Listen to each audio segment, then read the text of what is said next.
先生、小姐，你们好，请问要办什么业务呢？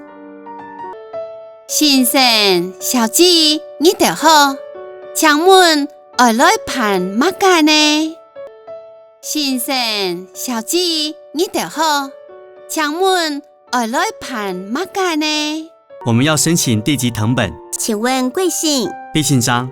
我哋愛申請地籍謄本，請問上相？我姓張，我哋愛申請地籍謄本，請問上相？我姓張。張先生您好，請坐。請問申請用途？張先生你好，請坐。請問你申請愛做乜嘅用？張先生你好，請坐。請問你申請愛做乜嘅用？我們要辦理農保的生育給付申請。我哋辦理農保嘅生育給付申請。我哋辦理農保嘅生育給付申請。需要戶籍謄本和家寶農地的地籍謄本。愛戶籍謄本，留家寶農地嘅地籍謄本。愛戶籍謄本，留家寶農地嘅地籍謄本。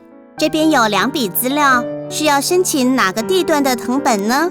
呢篇有2筆資料，係愛申請你隻地段嘅謄本呢？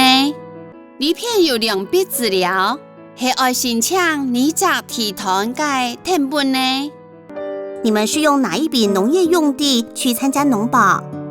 你哋係用呢筆農業用地去參加農保？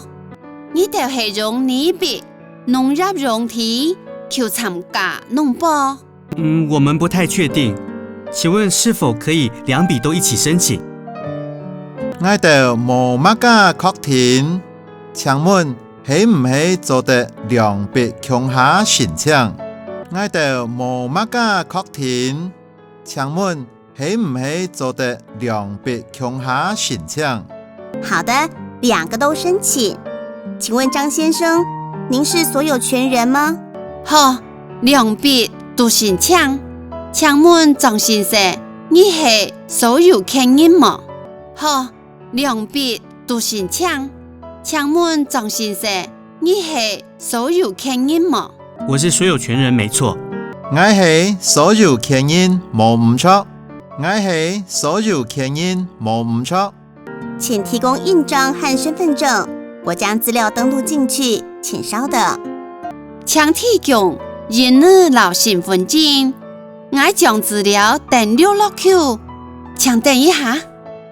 請提供印章和身份證，我將資料登錄落去，請等一下。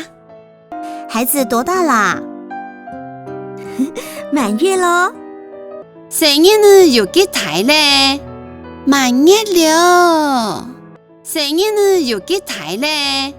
滿月了。恭喜哦！這樣1張20元，總共40元，這是收據。恭喜！俺用1張20塊元，總共40塊元，你係收據。恭喜！俺用1張20塊元，總共40塊元，你係收據。謝謝，謝謝，請慢走。新夢，新夢，長順行。新夢，新夢，長順行。